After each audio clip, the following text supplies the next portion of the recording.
Hi നമസ്കാരം സുഹൃത്തുക്കളെ, നമ്മൾ പോകുന്നത് തിരുവണ്ണാമലയ്ക്കാണ്.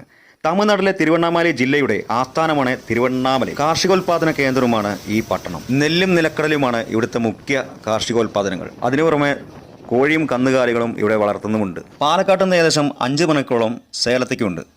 സേലത്ത് നിന്ന് പിന്നെ ബസ്സിന് ഒരു 5 മണിക്കൂറോളം പിന്നെയും യാത്ര ചെയ്യണം. ഞാനും എൻ്റെ അയൽവാസിയുമായ സുബ്രഹ്മണ്യേട്ടനും കൂടെ ആണ് ഈ തിരുവണ്ണാമലയ്ക്ക് പോകുന്നത്. സുബ്രഹ്മണ്യേട്ടൻ എന്തോ അത്ഭുതകരമായ കാഴ്ച കണ്ടുകൊണ്ടിരിക്കുക തോന്നി. അപ്പോൾ ഞാൻ എന്താണെന്ന് ഞാനും നോക്കി. നമ്മൾ ട്രെയിനിൽ യാത്ര ചെയ്യുമ്പോൾ ഈ ട്രാൻസ്ജെൻഡറിനെ കൊണ്ട് വല്ലാത്ത ബുദ്ധിമുട്ടാണ് തരുന്നത് അല്ലേ. നമ്മുടെ പൈസ പിടിച്ചു പറയും, മടിയിൽ കയറിയിരിക്കലും മാത്രവുമല്ല പണം കൊടുത്തില്ലെങ്കിൽ അടിവസ്ത്രം വരെ പൊക്കി കാണിച്ചു കൊടുക്കലും ഇവിടെ പതിവാണ്. ഞങ്ങൾ ഈ തിരുവണ്ണാമലയ്ക്കൊന്ന് തിരുവണ്ണാമല ഭഗവാനെ തൊഴാനാണ്. ഒരുപാട് ദൂരം യാത്രയുടെ ക്ഷീണം തന്നെ ഉണ്ട്.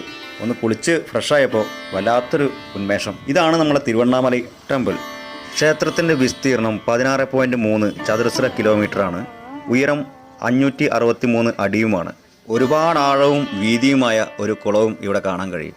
മലനിരകളും സമതലങ്ങളും സമന്വയിപ്പിക്കുന്ന ഭൂപ്രകൃതിയാണ് തിരുവണ്ണാമല ജില്ലയുടേത്. അതുകൊണ്ട് തന്നെയാണ് തിരുവണ്ണാമല എന്ന പേര് വരാൻ കാരണം. ഇവിടുത്തെ മുഖ്യ പ്രതിഷ്ഠ ശിവഭഗവാനാണ്. ഞാൻ ശിവഭഗവാനെ കാണാൻ അകത്തേക്ക് പ്രവേശിക്കുകയാണ്. ഒരുപാട് ജനങ്ങൾ വരുന്ന ഒരു അമ്പലം തന്നെയാണ് ഈ തിരുവണ്ണാമല. അതുകൊണ്ട് കൂട്ടം തെറ്റിക്കഴിഞ്ഞാൽ കാണാൻ ഭയങ്കര ബുദ്ധിമുട്ടാണ്.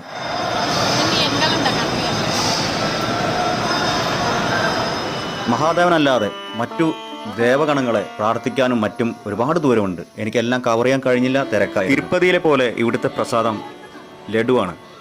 എല്ലാവർക്കും ഈ തിരുവണ്ണാമല മഹാദേവന്റെ ക്ഷേത്രം ഇഷ്ടമായെന്ന് കരുതുന്നു.